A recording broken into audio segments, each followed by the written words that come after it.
She hates the pen, and the pen hates her. And the paper with the half-scribbled words are the worst specters in the world, so much that she just wants to toss the whole lot in the trash can and roll onto her bed and forget about being a writer forever. Because it shouldn't have to be this hard. Because this poem should have been written days ago. She has many other things on her mind to worry about, and she doesn't have time for fickle things like inspiration.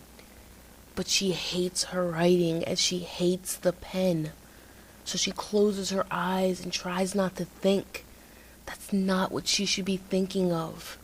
She should be thinking of the words. She should be thinking of her muse who inspires her simply by breathing, and she's not worth it.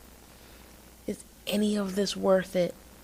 But her muse, like her writing, is her only home, and her heart, and the rest of the world is caverns full of shadow. And if she takes one step outside, surely she'll be eaten by wolves. Not that her muse, nor those people that she thinks of as friends, would ever let her venture that far. Her muse, with his silly smile, is always sure to ask where she plans to go, and for how long, and would she like him to walk her home that night. I can take care of myself, is what she wants to say sometimes, but she just smiles and answers, no thank you. 'Cause he does those things out of concern, and she knows that too. They all care about her. They all care for her. And she knows she's not worth any of it. Not her. God, no. Only her writing has any value.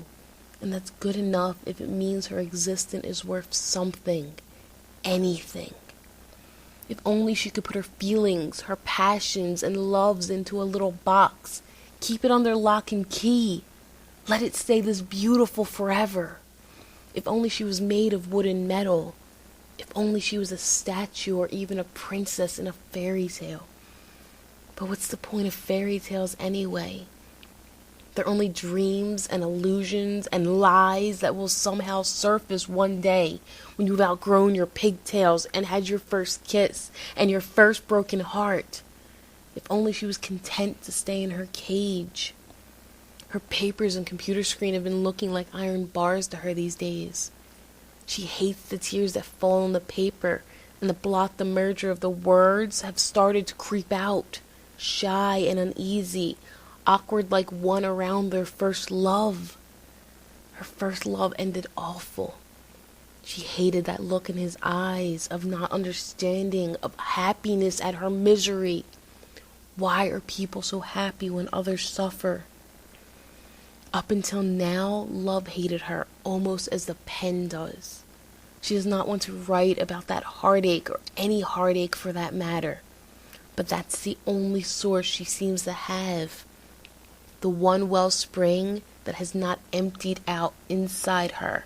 Emptied out like the other things, like the money in her wallet and the joy in her smile and the hope that she wants so badly to give others. Since she can't have any herself. She does not want to write about the few men that hurt her, those demons, their dark hair and cool eyes, and the hardest hearts in the world.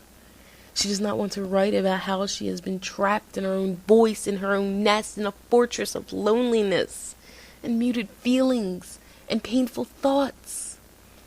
Can she write of new love? That won't get her far. Why should I once again write of sadness? Because it's the only way I know how to live. Sometimes she hates life. But tonight her only enemy is the pen, or rather the paper, which she attacks with a newfound fury. She stops and thinks of her muse, and how he makes her feel, as if she could write forever poems that are beautiful with proses on loops, and she tries and tries and tries. She writes with desperation. She writes with loneliness.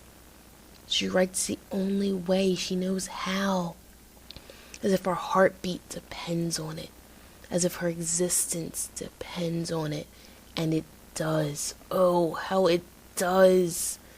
And there's not enough ink. And not enough paper for all this. Not enough. Never enough.